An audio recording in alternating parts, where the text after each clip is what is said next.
뜨거운 국물이 하얗게 쏟아졌고 그릇이 바닥에서 깨졌다. 그 접시가 얼마짜린 줄 알아? 남편의 손이 내 어깨를 밀쳤다. 그 순간 나는 깨달았다. 이건 가족이 아니라 감옥이었다. 신발도 제대로 신지 못한 채 집에서 쫓겨났다. 눈발이 흩날리던 밤 눈길에 나는 넘어졌다. 그때 거기 다친 건 아니에요? 고급 세단 안에서 82세의 할머니가 나를 내려다보고 있었다. 그녀의 이름은 한지연. 그리고 그날 내 인생이 완전히 바뀌었다. 사연 시작 전 구독과 좋아요, 알림 설정을 눌러주시면 영상 제작에 큰 힘이 됩니다. 그럼 오늘의 사연 시작하겠습니다. 새벽 5시 알람이 울리기 전에 눈이 떠졌다. 몸이 먼저 기억하는 시간이었다. 명절 아침은 언제나 이렇게 시작됐다. 이불을 걷어내고 일어서는 동작조차 소리내지 않으려 조심스러웠다. 옆에서 자는 남편은 코를 골며 뒤척였고 수연은 숨을 죽인 채 방을 빠져나왔다. 부엌 불을 켜자 차가운 형광등 빛이 타일 바닥을 채웠다. 싱크대 앞에 서면 늘 똑같은 풍경이 펼쳐진다. 설거지가 쌓여 있고 냉장고 문에는 해야 할 일들이 적힌 메모지가 덕지덕지 붙어 있다. 떡국 20인분 잡채 대접으로 저는 동그랑땡까지. 시어머니의 필체는 언제나 단호했다. 앞치마를 두르고 물을 씻기 시작했다. 찬물에 손이 시렸지만 장갑을 끼면 일이 느려진다는 말을 들은 뒤로는 맨손으로 했다. 10년. 결혼한 지 꼭 그만큼의 시간이 흘렀다. 26에 시집와서 이제 36. 청춘이라 부를 수 있는 시간은 다 이 부엌에서 보냈다. 육수를 끓이는 냄새가 퍼질 즈음 시어머니가 거실로 나왔다. 파자마 차림이었지만 표정만은 이미 깨어 있었다. 수연은 고개를 숙여 인사했다. 안녕히 주무셨어요? 대답 대신 냉장고 문을 여는 소리가 들렸다. 시어머니는 준비된 재료들을 하나씩 확인했다. 손가락으로 개수를 세고 크기를 가늠하고 썰어놓은 것들의 두께까지 살폈다. 무는 왜 이렇게 두껍게 썰어? 네, 다시 썰겠습니다. 됐어. 시간 없으니까 그냥 해. 어차피 국물에 들어가면 다 똑같지. 그럼 너가 해라는 말이 목구멍까지 올라왔다가 도로 내려갔다. 시어머니는 다시 안방으로 들어갔고 수연은 도마 앞에 선 채 칼을 내려다봤다. 두껍게 썬 무가 미안해 보였다. 7시가 되자 집안 곳곳에서 사람들이 깨어났다. 시아버지, 시누이 부부, 조카들. 거실이 소란스러워지기 시작했고 부엌에서는 기름 튀는 소리가 끊이지 않았다. 수연은 전을 부치면서 한 손으로는 떡국 냄비를 저었다. 등 뒤로 시누이의 목소리가 들렸다. 언니, 커피 한 잔만요. 지금 손이 좀. 에이, 금방이잖아요. 저 애들 챙기느라 정신없어서. 시누이는 거실 소파에 앉아 휴대폰을 보고 있었다.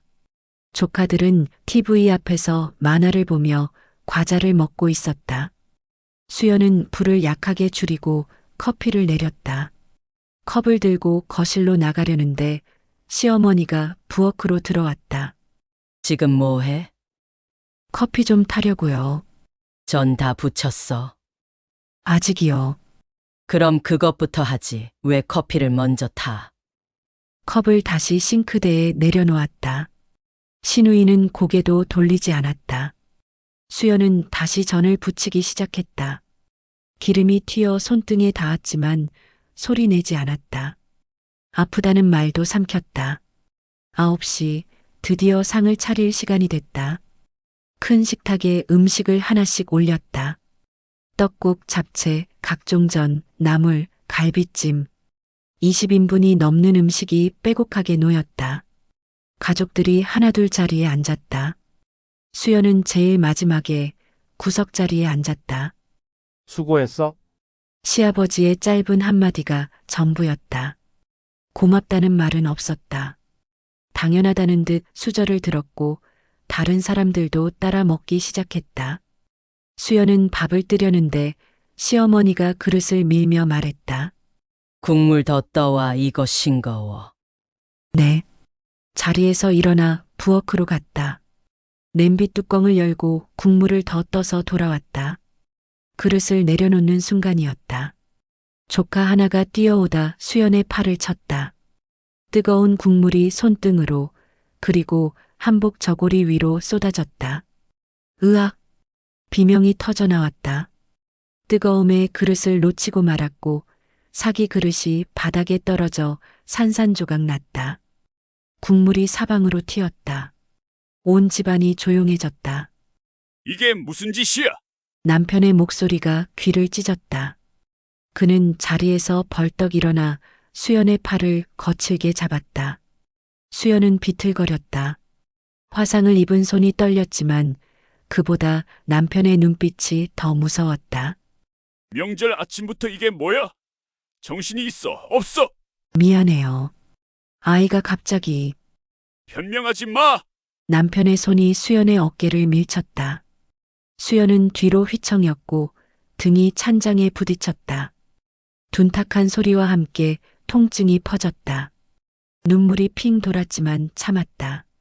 울면 안 된다. 울면 더 화를 낸다. 시어머니가 자리에서 일어났다. 그녀는 깨진 그릇 조각들을 내려다보며 혀를 찼다. 고려청자인데 이거 얼마짜린 줄 알아? 죄송합니다. 며느리는 입이 아니라 손으로 말하는 거야. 손으로 일을 해야지 이렇게 사고를 쳐. 수연은 무릎을 꿇고 바닥에 그릇 조각을 주었다. 날카로운 도자기가 손가락을 베었지만 아무렇지 않은 척했다. 피가 배어 나왔다. 그 위로 시어머니의 목소리가 계속 이어졌다. 10년을 가르쳤는데 이 모양이야. 정말 기가 막혀서. 어머니, 제가 잘못했습니다. 잘못한 게 한두 번이야? 신우이도 거들었다. 언니, 진짜 좀 정신 차려요. 명절 아침에 이게 뭐예요? 아무도 조카가 부딪혔다는 걸 언급하지 않았다. 아무도 수연의 손등이 빨갛게 부어오르는 걸 보지 않았다. 그저 깨진 그릇과 엎질러진 국물과 망가진 아침만 보였다. 수연은 걸레를 들고 바닥을 닦았다. 무릎이 젖었고 한복은 얼룩졌다. 등 뒤로 식사하는 소리가 들렸다. 누군가는 웃었고 누군가는 맛있다고 말했다. 수연이 만든 음식을 먹으면서 설거지를 하는 동안 딸 지우가 부엌 문 앞에 섰다. 8살 아이는 엄마의 얼굴을 올려다봤다. 그 눈에 무언가 묻고 싶은 게 가득했지만 입을 열지 못했다. 수연은 억지로 웃어 보였다. 지우야, 괜찮아.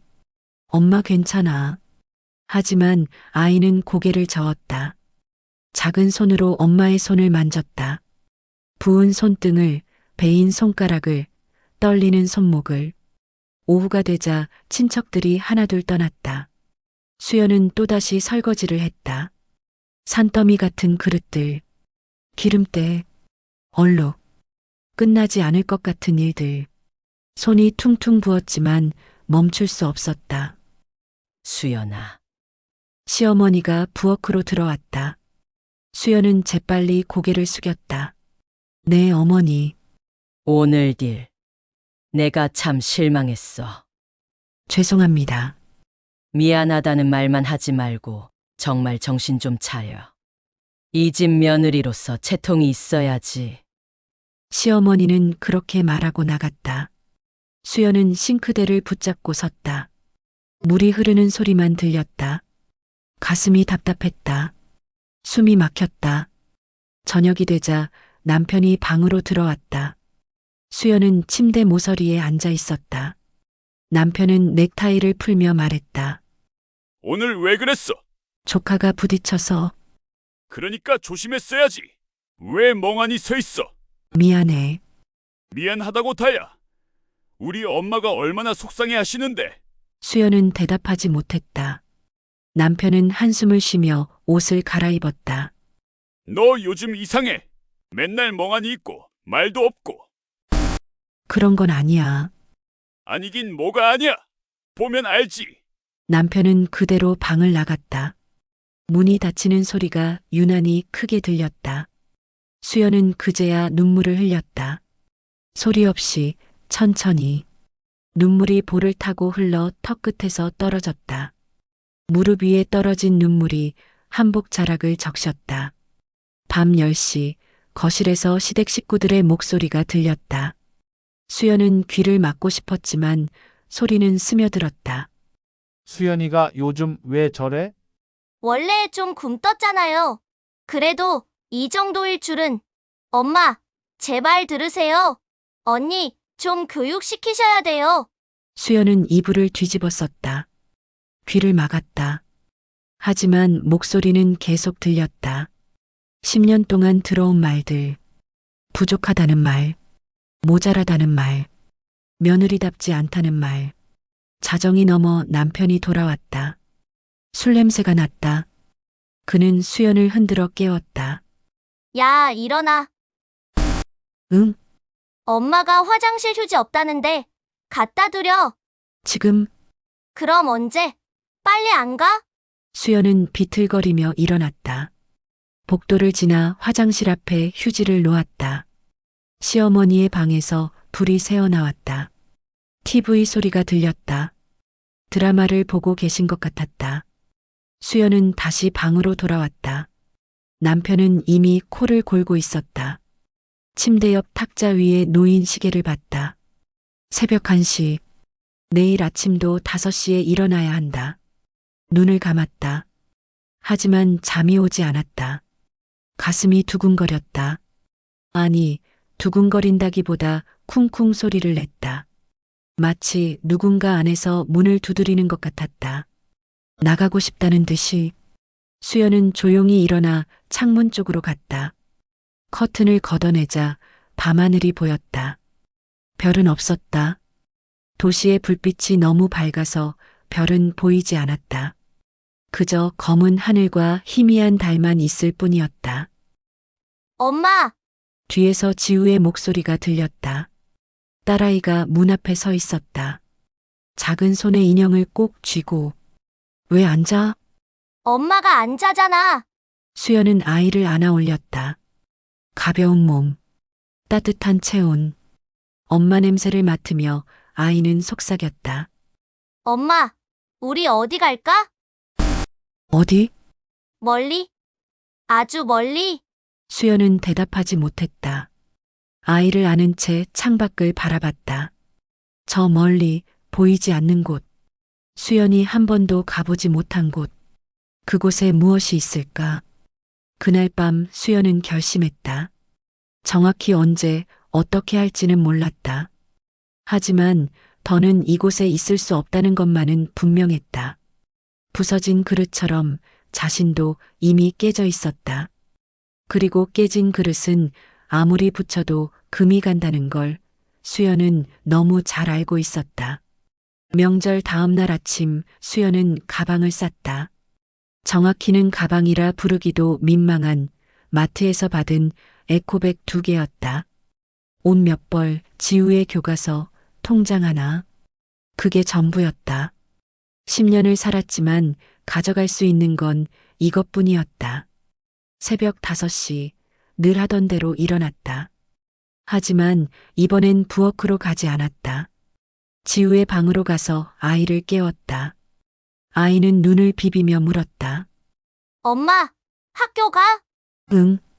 오늘은 엄마랑 다른 데 가는 거야. 어디? 가면 알아. 지우는 더 묻지 않았다. 아이는 이미 알고 있는 것 같았다. 엄마의 표정이, 목소리가, 손의 떨림이 평소와 다르다는 걸. 조용히 옷을 갈아입고 엄마 손을 잡았다. 현관문을 나서는 순간이 제일 무서웠다. 뒤에서 누가 부를 것 같았다. 어디가? 허락도 없이? 하지만 아무 소리도 들리지 않았다. 집은 고요했다. 모두 잠들어 있었다. 엘리베이터를 타고 1층으로 내려갔다. 로비를 지나 밖으로 나가자 찬 공기가 얼굴을 때렸다. 2월의 새벽은 차가웠다. 수연은 지우의 손을 꼭 잡고 걸었다. 어디로 가야 할지 몰랐다. 그저 멀리, 아주 멀리 가고 싶었다. 버스를 탔다. 종점까지 가는 버스였다. 해운대 방향이었다. 왜 그쪽을 선택했는지 모르겠다. 다만 바다가 보고 싶었다. 끝이 보이지 않는 무언가가 필요했다. 버스 안은 텅 비어 있었다. 뒷자리에 앉아 창밖을 봤다. 익숙한 풍경들이 지나갔다. 마트, 학교, 공원. 지우와 함께 걷던 길들. 이제 다시는 보지 않을 풍경들. 엄마, 배고파. 지우가 작은 목소리로 말했다. 수연은 가방을 뒤져 과자 한 봉지를 꺼냈다. 어제 몰래 챙겨둔 것이었다. 아이는 과자를 입에 넣으며 창밖을 봤다. 엄마, 우리 집 안 가?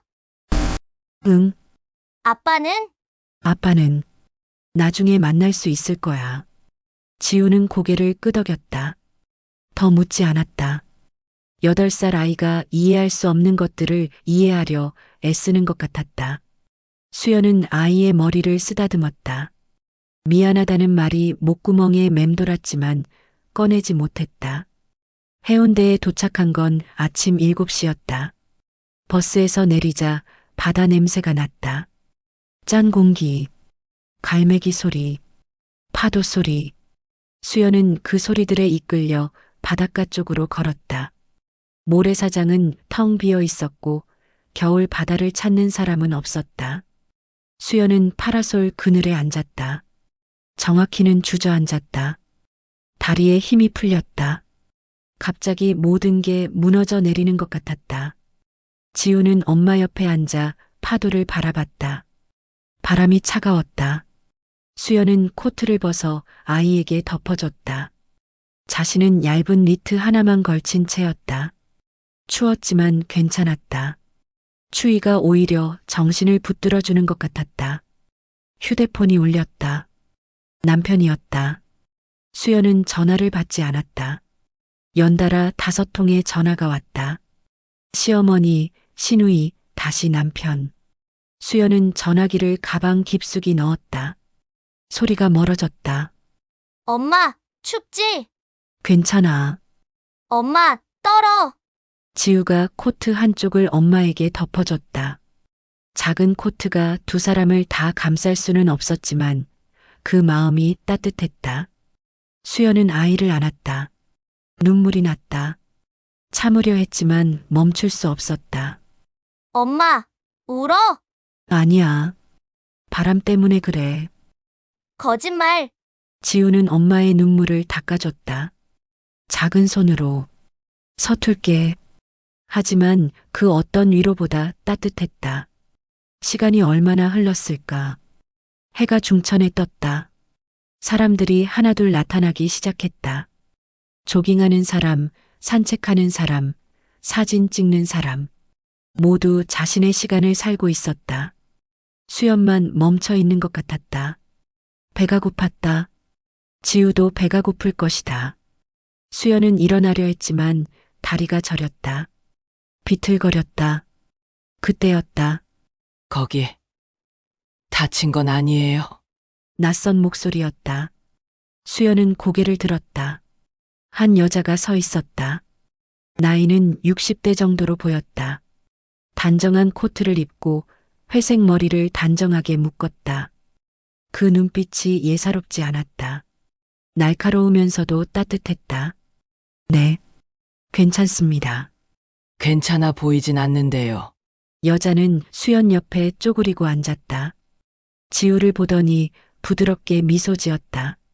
추운데 여기 왜 앉아 계세요? 저는 말이 나오지 않았다.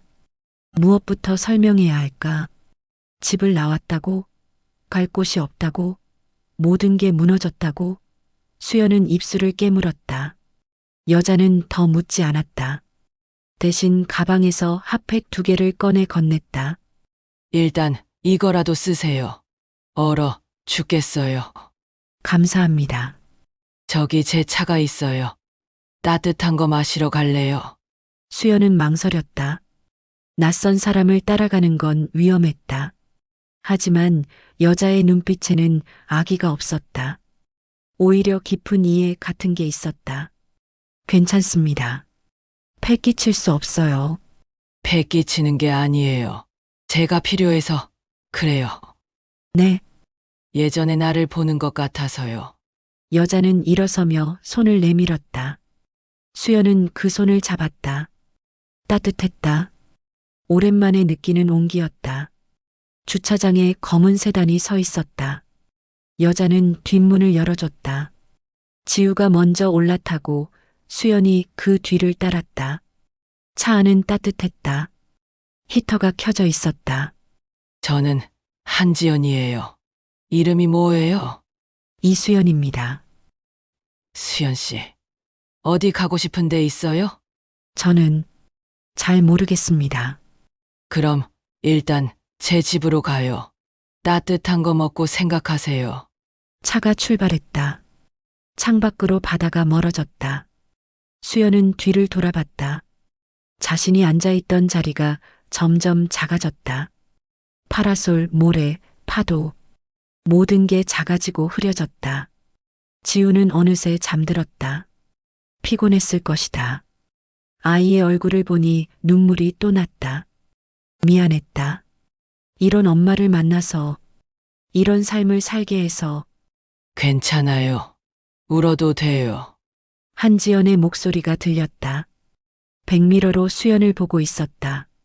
저는 정말 아무 말 안 해도 돼요. 알아요. 다. 차는 해운대를 벗어나 산 쪽으로 향했다. 한참을 달려 한적한 주택가에 도착했다. 큰 대문이 열리고 차가 들어갔다. 정원이 보였다. 겨울 나무들, 마른 잔디, 돌길. 여기가 제 집이에요. 편하게 있다가요. 수연은 차에서 내렸다. 지우를 안아 올렸다. 아이는 여전히 자고 있었다. 한지연이 현관문을 열었다. 안은 따뜻했다. 나무 향이 났다. 일단 앉으세요. 수프 끓여올게요. 한지연은 부엌으로 갔다. 수연은 거실 소파에 앉아 지우를 눕혔다. 아이는 곧게 숨을 쉬었다. 얼굴이 평온했다. 수연은 그 얼굴을 한참 들여다봤다. 부엌에서 물 끓는 소리가 들렸다. 야채 썰는 소리, 후드 돌아가는 소리, 평범한 소리들이었지만 수연에게는 낯설었다. 여기는 시댁이 아니었다. 아무도 감시하지 않았다. 아무도 핀잔하지 않았다. 한지연이 수프를 들고 나왔다. 하얀 그릇에 담긴 호박 수프였다.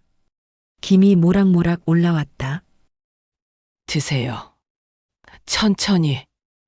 수연은 숟가락을 들었다. 떨리는 손으로 수프를 떠서 입에 넣었다. 따뜻했다. 부드러웠다.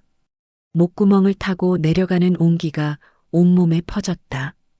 눈물이 또 났다. 맛있어요? 네. 감사합니다. 천천히 드세요. 많이 힘들었죠? 수연은 고개를 끄덕였다. 말을 하려 했지만 목이 메었다. 한지연은 수연 옆에 앉았다. 등을 토닥여줬다. 마치 엄마처럼. 살아도 될까요? 수연은 간신히 물었다. 한지연은 잠시 침묵하다가 대답했다. 살아야지. 죽기엔 아직. 내 이름이 아까워. 그 말에 수연은 울음을 터뜨렸다. 소리내어.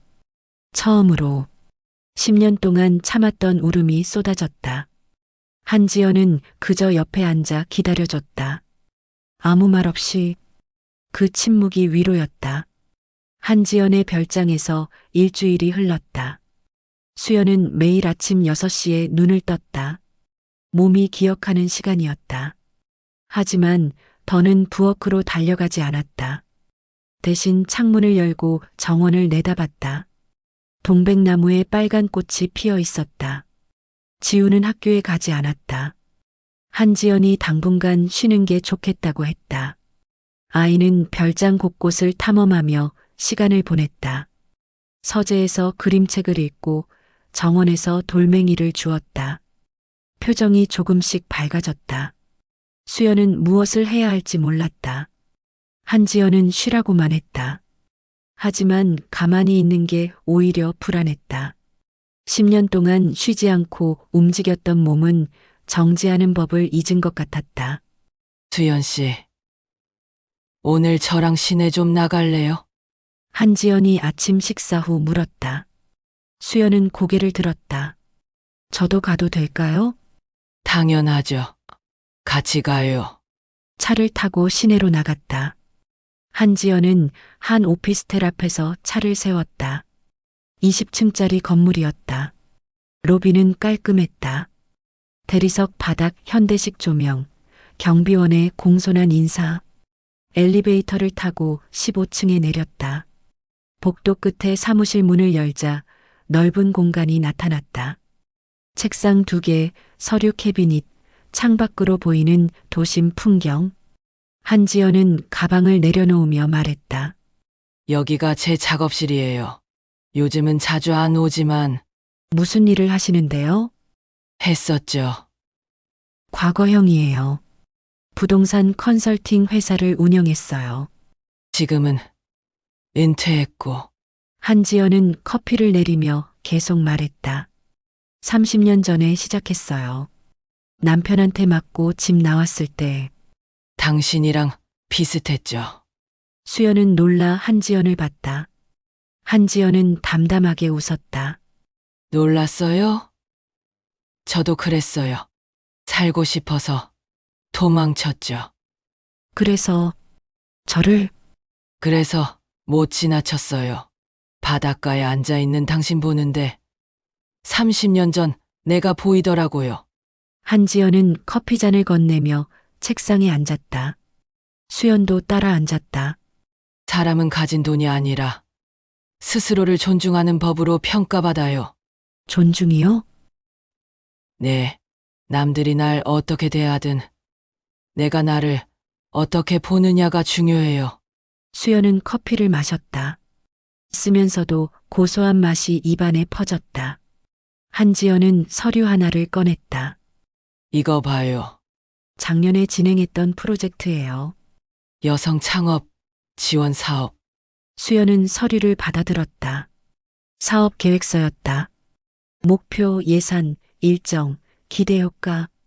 깔끔하게 정리된 숫자들과 문장들.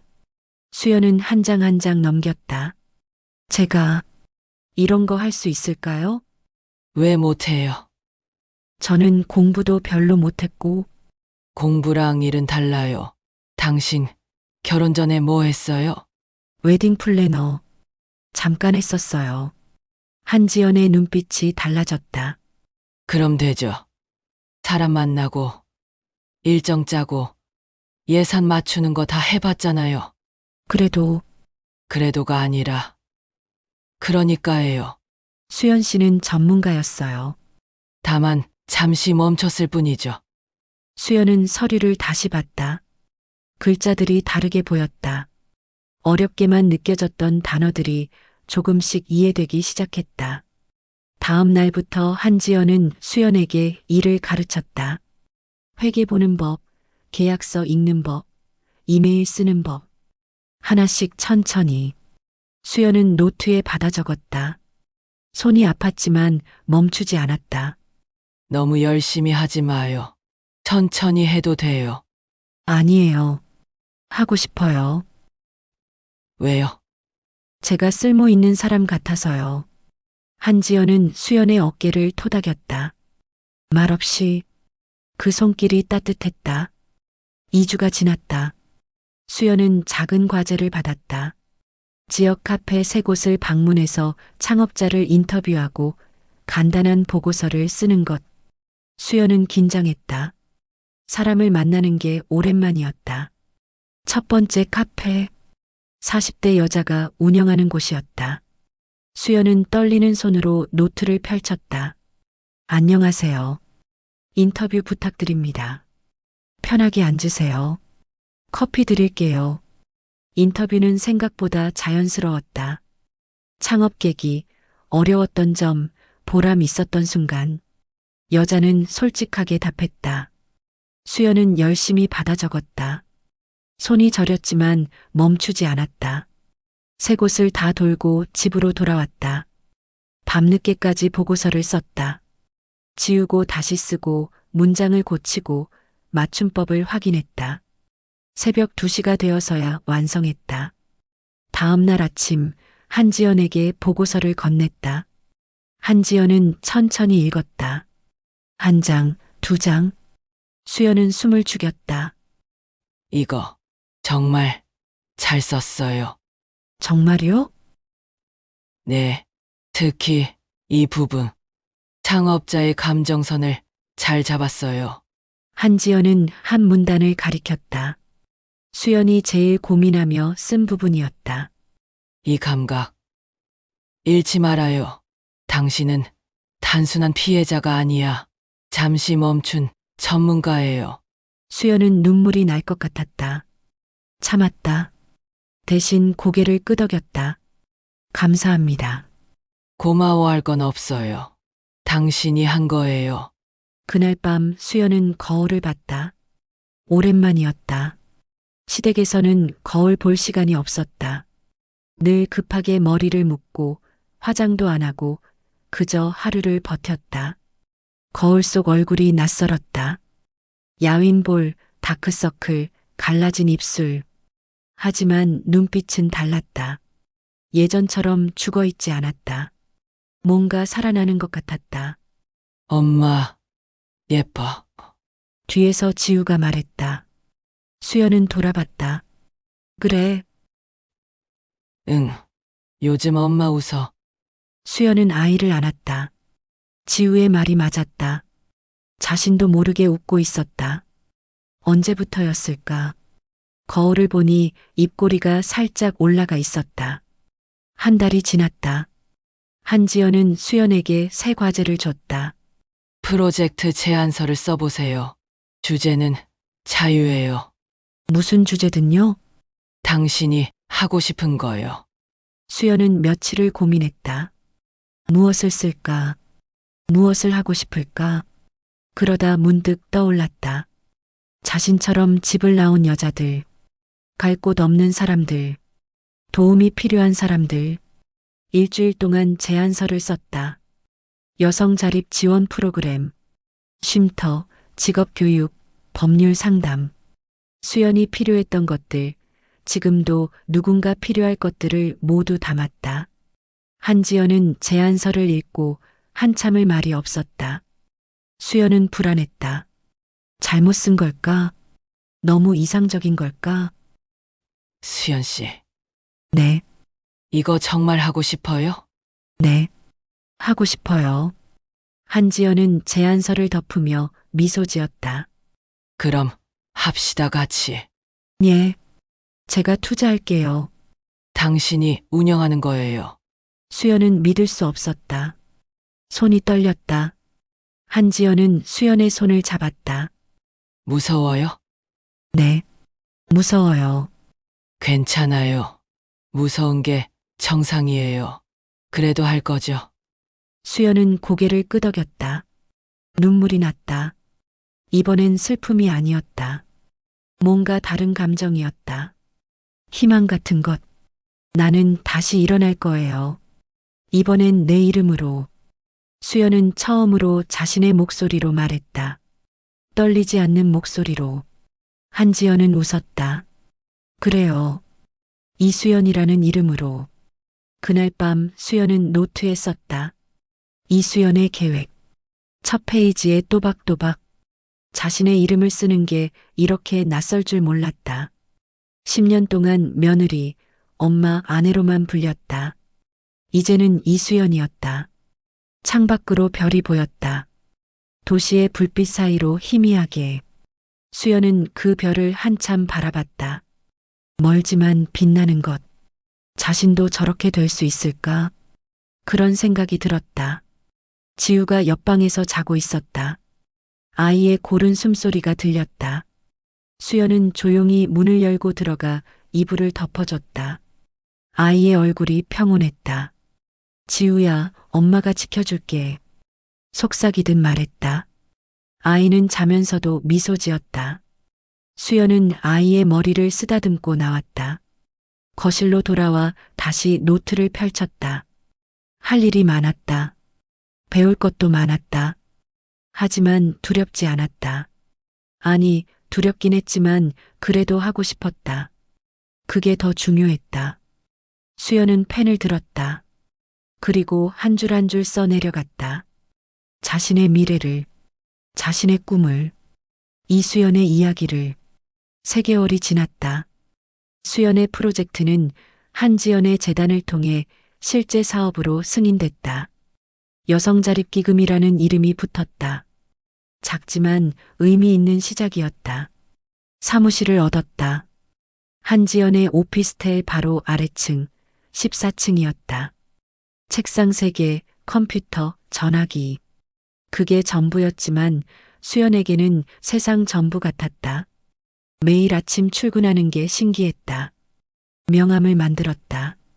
이수연 팀장. 자신의 이름이 적힌 명함을 보면 아직도 떨렸다. 하지만 조용한 시간은 오래가지 않았다. 어느 날 신우이가 SNS에 글을 올렸다. 수연이 집을 나간 지 석 달 만이었다. 가족을 버리고 떠난 며느리. 아이까지 데려가서 연락 두절. 명절날 사고치고 도망갔습니다. 이게 사람이 할 짓인가요? 글은 빠르게 퍼졌다. 댓글이 달렸다. 대부분 비난이었다. 수연은 휴대폰을 보며 손이 떨렸다. 한지연이 사무실로 들어왔다. 봤어요? 네. 신경 쓰지 마요. 하지만 사실은 언젠가 드러나요. 지금은 그냥 일에 집중해요. 수연은 고개를 끄덕였다. 하지만 마음이 편하지 않았다. 밤에 잠이 오지 않았다. 댓글들이 머릿속을 맴돌았다. 무책임하다, 이기적이다, 엄마 자격 없다. 일주일 후 한지연이 기자 한 명을 소개했다. 여성 인권 전문 기자였다. 차분한 목소리로 물었다. 이야기해 주실 수 있나요? 왜 집을 나오셨는지. 수연은 망설였다. 말하면 뭐가 달라질까? 하지만 한지연이 옆에서 손을 잡아줬다. 수연은 천천히 입을 열었다. 10년이었어요. 매일 새벽에 일어나서 밤늦게까지 일했어요. 목소리가 떨렸다. 하지만 멈추지 않았다. 한 번도 제 이름으로 불린 적이 없었어요. 항상 며느리, 아내, 엄마. 저는 사람이 아니라 역할이었어요. 기자는 조용히 들었다. 받아 적지도 않았다. 그저 눈을 마주치며 고개를 끄덕였다. 명절날 뜨거운 국물을 쏟았어요. 조카가 부딪혀서. 근데 아무도 안 물어봤어요. 제가 다쳤는지, 아프지는 않은지. 그냥 그릇이 깨졌다고만 했어요. 눈물이 났다. 닦지 않았다. 흐르는 대로 뒀다. 그날 밤 결심했어요. 더는 못 살겠다고. 딸도 이렇게 살게 하고 싶지 않다고. 인터뷰는 일주일 후 기사로 나갔다. 제목은 조용했다. 며느리가 아닌 한 사람으로 살고 싶었습니다. 기사는 수연의 이야기를 담담하게 전했다. 과장도 선정적인 표현도 없었다. 다만 사실만. 반응은 뜨거웠다. 댓글이 달렸다. 이번에는 달랐다. 저도 그랬습니다. 이해합니다. 용기 내주셔서 감사합니다. 비슷한 경험을 한 여자들이 하나둘 목소리를 냈다. 신우이의 SNS는 조용해졌다. 글이 삭제됐다. 수연은 더 이상 그쪽을 보지 않았다. 할 일이 많았다. 프로젝트를 준비하고 후원자를 모으고 공간을 마련해야 했다. 한 달 후 한지연이 놀라운 발표를 했다. 언론사 인터뷰였다. 경제 전문지였다. 기자가 물었다. 재단의 차기 사업 방향이 궁금합니다. 여성 자립 지원에 집중할 겁니다. 그리고 이 사업을 이끌 사람이 있어요. 누구신가요? 이수연, 제 후계자입니다. 수연은 사무실에서 기사를 봤다. 후계자. 그 단어가 낯설었다. 한지연에게 전화했다. 왜 그렇게 말씀하셨어요? 사실이니까요. 하지만 저는 아직도 뭐도 없어요. 당신은 이미 하고 있잖아요. 수연은 말문이 막혔다. 한지연의 목소리는 단호했다. 세상은 이제 당신을 볼 거예요. 피해자가 아니라, 생존자로, 며느리가 아니라, 이수연으로. 그날 저녁 예상치 못한 전화가 왔다. 남편이었다. 수연은 잠시 망설이다 받았다. 여보세요. 수연아, 나야. 목소리가 조심스러웠다. 예전과 달랐다. 무슨 일이에요? 그냥 기사 봤어. 그리고 미안해. 수연은 아무 말도 하지 않았다. 남편은 계속 말했다. 내가 잘못했어. 엄마도 우리 모두 잘못했어. 이제 와서 그 말이 무슨 의미가 있나요? 다시 돌아와. 이번엔 달라질게. 약속할게. 수연은 창밖을 봤다. 도시의 불빛이 반짝였다. 저 아래 어딘가에 자신이 살던 아파트가 있을 것이다. 하지만 이제 그곳은 멀었다. 당신이 달라져도 나는 돌아가지 않아요. 수연아, 저는 이제 다른 사람이에요. 당신이 알던 그 며느리가 아니에요. 그래도 우리는 없어요. 이제 수연은 전화를 끊었다. 손이 떨렸지만 후회는 없었다. 오히려 시원했다. 10년 만에 처음으로 자신의 의사를 분명히 말한 것 같았다. 다음 날 시어머니에게서도 전화가 왔다. 수연은 이번에도 받았다. 수연아, 나야. 네, 그동안 고생 많았구나. 예상치 못한 말이었다. 수연은 잠시 침묵했다. 이제 와서 그런 말씀하시면 어떡해요? 미안하다다. 정말로. 시어머니의 목소리에 떨림이 있었다. 수연은 눈을 감았다. 저도 미안해요. 더 잘했어야 했는데. 아니야. 내가 잘못했어. 이제 다 지난 일이에요. 지우는 잘 지내니? 네. 잘 지내요. 보고 싶구나. 수연은 대답하지 않았다. 보고 싶다는 말에 뭐라 해야 할지 몰랐다. 시어머니는 한숨을 쉬었다. 그 집으로 돌아오라는 건 아니야. 다만, 가끔 지우 얼굴이라도 보면 안 될까? 생각해 볼게요. 고맙다. 그리고, 기사 봤어. 내가 하는 일, 잘하고 있더구나. 전화가 끊어졌다. 수연은 한참을 멍하니 앉아 있었다. 용서해야 할까? 아니면 계속 멀리해야 할까? 답은 없었다. 한지연이 차를 가져왔다. 힘들죠? 네. 조금. 당연해요. 쉬운 일이 아니니까. 전 그냥 평범하게 살고 싶었어요. 평범함의 기준이 뭔데요? 수연은 고개를 들었다. 한지연은 미소 지었다. 당신은 지금 평범하게 살고 있어요. 자기 이름으로, 자기 의지로. 그게 가장 평범한 거예요. 수연은 차를 마셨다. 따뜻했다. 한지연은 계속 말했다. 복수하지 않아서 잘한 거예요. 용서도, 복수도 아닌, 그냥 자기 길을 가는 거, 그게 제일 강한 거예요. 그럴까요? 그럼요. 그 집으로 돌아가는 건 딸을 같은 감옥에 넣는 거예요. 당신은 현명한 선택을 한 거예요. 수연은 고개를 끄덕였다. 한지연의 말이 맞았다. 돌아가면 안 됐다. 지우를 위해서도 자신을 위해서도. 그날 밤 수연은 지우와 함께 산책을 했다. 별장 근처 공원이었다. 가로등 아래를 걸으며 지우가 물었다. 엄마, 우리 계속 여기 살아? 응. 당분간은. 좋아. 여기 좋아? 왜? 엄마가 웃어서. 수연은 아이의 손을 꼭 잡았다. 작고 따뜻한 손. 이 손을 지키기 위해서라도 포기할 수 없었다. 지우야, 엄마가 약속할게. 앞으로는 행복하게 살자. 응. 아이는 방긋 웃었다. 수연도 따라 웃었다. 진심으로. 억지로가 아니라 하늘에 별이 떴다. 도시에서도 보이는 별.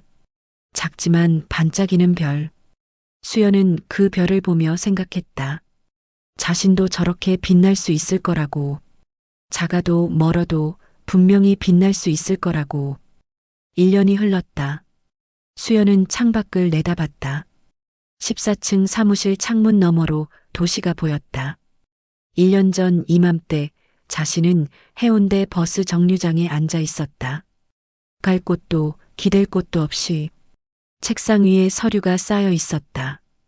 지연재단 여성자립기금 대표 취임 관련 서류들이었다.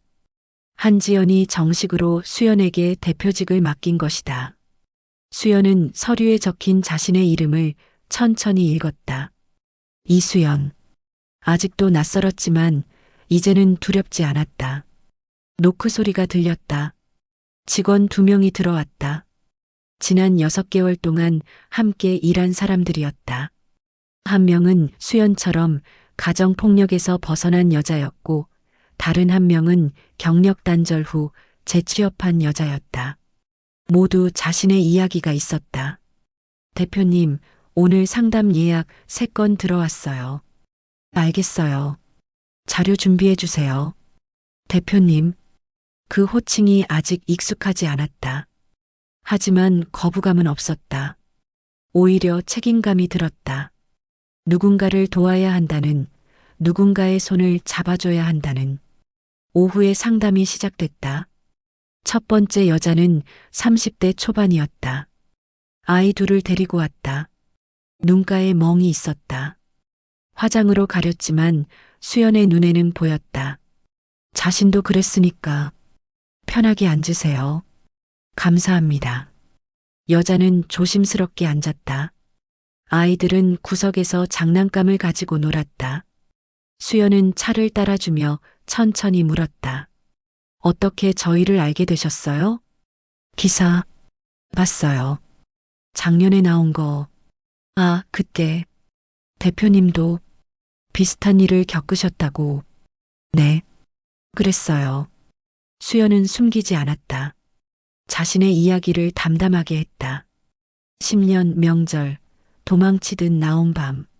여자는 눈물을 닦으며 고개를 끄덕였다. 저도 이제 못 살겠어요. 괜찮아요. 천천히 얘기해요. 상담은 1시간 넘게 이어졌다. 수연은 들었다. 판단하지 않고 조언부터 하지 않고 그저 들었다. 한지연이 자신에게 해줬던 것처럼 저희가 도와드릴 수 있어요. 임시거처, 법률 상담, 직업교육. 필요한 게 뭔지 같이 찾아봐요. 정말 가능한가요? 네. 저도 그랬으니까요. 여자는 처음으로 웃었다. 희미하지만 분명한 미소였다. 수연은 그 미소를 보며 생각했다. 이거구나. 내가 하고 싶었던 게. 저녁이 되어 한지연이 사무실로 왔다. 요즘 건강이 좋지 않아 자주 오지 못했다. 하지만 오늘은 특별한 날이었다. 내일이 취임식이었다. 긴장돼요? 네, 많이요. 당연하죠. 근데 잘할 거예요. 한지연은 소파에 앉으며 수연을 불렀다. 수연도 옆에 앉았다. 한지연은 수연의 손을 잡았다. 손이 차가웠다. 수연 씨, 고마워요. 왜요? 내 꿈을 이어줘서. 제가 오히려 감사하죠. 저를 살려주셨잖아요. 아니에요. 당신이 스스로 살아난 거예요. 나는 그냥 옆에 있었을 뿐이에요. 한지연은 잠시 말을 멈췄다. 창밖을 보며 천천히 말했다. 30년 전에 나도 당신처럼 도망쳤어요. 근데 아무도 도와주지 않았어요. 혼자 버텼죠. 그래서 생각했어요. 내가 성공하면 나 같은 사람 도와주자고. 그래서 저를 그래서 못 지나쳤죠. 당신 안에서 과거의 나를 봤으니까. 수연은 눈물이 났다. 참지 않았다. 흘러내리는 대로 뒀다. 한지연도 눈가를 닦았다. 넌 이제 내 딸이야. 돈보다 강한 건 용기란 걸 증명했잖아. 엄마. 수연은 처음으로 그렇게 불렀다. 한지연은 수연을 안았다. 두 사람은 한참을 그렇게 있었다. 말없이 서로의 온기만으로. 취임식 당일 아침 수연은 일찍 일어났다. 거울을 봤다. 1년 전과는 다른 얼굴이었다. 여전히 피곤해 보였지만 눈빛이 달랐다. 살아있었다. 검은색 정장을 입었다. 한지연이 선물한 옷이었다. 지우가 방에서 나왔다. 엄마 예뻐. 그래, 고마워. 엄마, 오늘 중요한 날이지? 응. 엄마가 대표가 되는 날이야. 대표가 뭐야? 책임자, 여러 사람을 도와주는 사람. 지우는 고개를 끄덕이며 엄마를 안았다. 엄마, 잘할 거야. 엄마, 멋있어. 수연은 아이를 꼭 안았다. 이 아이 때문에 버틸 수 있었다. 이 아이에게 보여주고 싶었다. 엄마가 무너지지 않고 일어서는 모습을. 취임식장은 작은 컨벤션홀이었다. 50명 정도가 참석했다. 후원자들, 언론사, 관계자들. 수연은 단상에 올랐다. 플래시가 터졌다. 심장이 빠르게 뛰었다. 마이크 앞에 섰다. 준비한 원고가 있었지만 보지 않았다. 그냥 마음속에 있는 말을 하고 싶었다. 안녕하세요. 이수연입니다. 목소리가 떨렸다. 하지만 계속했다. 1년 전 저는 아무것도 아니었습니다. 며느리였고 아내였고 엄마였지만 저 자신은 아니었습니다. 청중이 조용해졌다. 수연은 숨을 고르고 말을 이었다. 누군가 저에게 손을 내밀어줬습니다. 그 손 덕분에 저는 다시 일어설 수 있었습니다. 이제 제가 그 손이 되려고 합니다. 박수가 터졌다. 수연은 눈물을 닦았다. 한지연이 앞줄에 앉아 웃고 있었다. 지우도 옆에서 손을 흔들었다. 저는 며느리가 아니라 한 사람으로 살아가겠습니다. 그리고 여러분도 그럴 수 있게 돕겠습니다. 감사합니다. 다시 박수가 쏟아졌다. 수연은 단상에서 내려왔다. 사람들이 악수를 청했다. 축하한다고, 응원한다고, 기대한다고 말했다. 수연은 하나하나 손을 잡았다. 악수하는 손이 떨렸지만 웃었다. 행사가 끝나고 한지연, 지우와 함께 별장으로 돌아왔다. 저녁을 먹으며 한지연이 물었다. 기분이 어때요? 꿈 같아요. 제가 정말 이런 날을 맞을 수 있을 줄 몰랐어요. 이제 시작이에요. 앞으로 할 일이 더 많아요. 네, 알아요. 지우가 끼어들었다. 엄마, 나도 크면 엄마처럼 할 거야. 뭘? 사람들 도와주는 거. 수연은 아이를 안았다. 가슴이 뭉클했다. 이 아이가 자라서 누군가를 도울 수 있다면 그것만으로도 충분했다. 밤이 깊어졌다. 지우를 재우고 수연은 발코니로 나갔다. 바다가 보였다. 1년 전 그 바다. 차갑고 무서웠던 바다. 지금은 달랐다. 고요하고 잔잔했다. 휴대폰이 울렸다.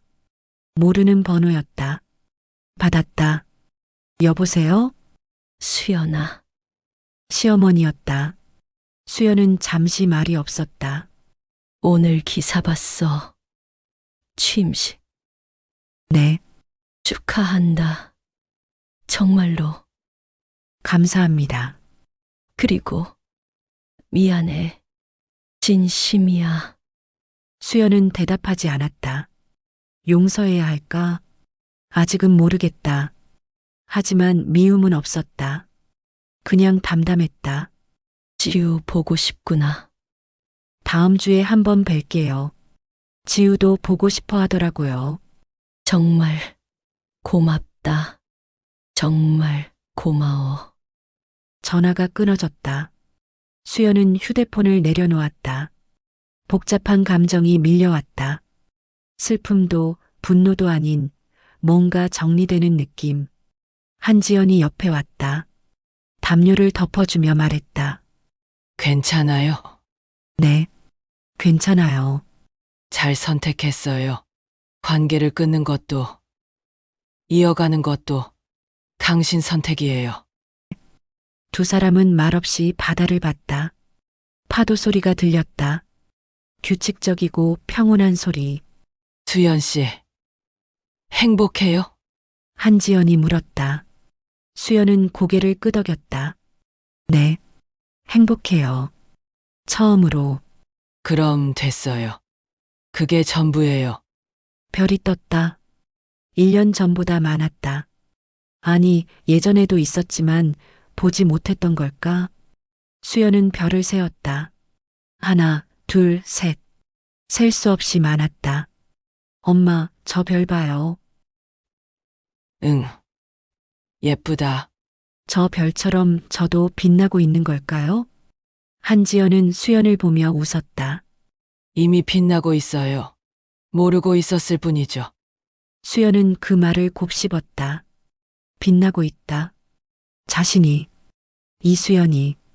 그날 밤 수연은 노트에 마지막 글을 썼다. 오늘부터 나는 이수연으로 산다. 누군가의 며느리도 아내도 아닌 나로서. 두렵지만 괜찮다. 넘어져도 괜찮다. 다시 일어서면 되니까. 지우에게 보여주고 싶다. 엄마가 포기하지 않는 모습을.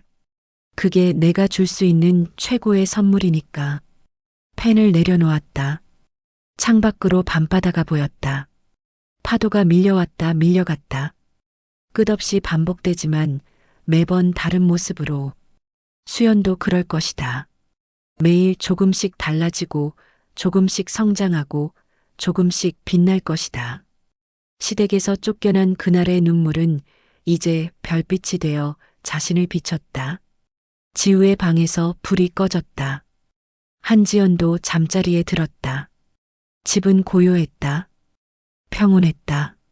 수연은 그 고요함 속에서 처음으로 안정을 느꼈다. 내일도 해는 뜰 것이다. 수연은 일어나서 출근할 것이다. 사람들을 만나고 상담하고 도울 것이다. 그게 이제 수연의 삶이었다. 이수연의 삶이었다.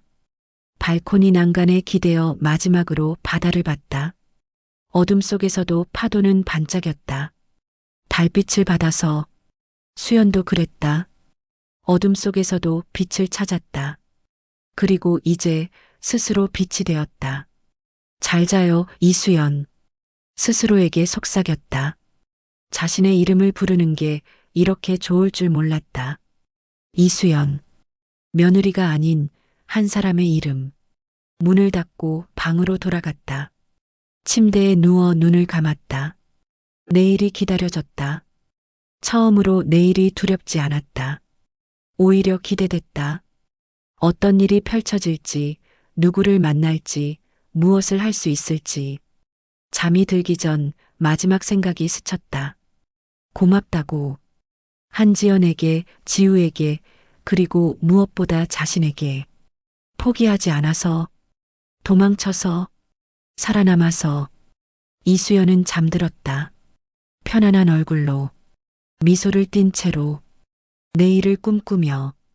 이수연의 이야기에는 한 가지 진실이 있다. 인생의 바닥은 끝이 아니라 방향을 바꿀 기회다. 그녀를 구한 건 5천억 재산이 아니라 한마디의 말이었다. 넌 피해자가 아니라 다시 태어난 사람이다. 누군가 당신을 밀어냈다면 그건 끝이 아니라 시작입니다. 문을 닫은 그들의 뒤에서 당신의 세상이 열릴지도 모릅니다. 오늘 영상이 마음에 드셨다면 구독과 좋아요 눌러주시고 여러분의 생각을 댓글로 남겨주세요. 여러분의 이야기가 다음 영상을 만드는 힘이 됩니다.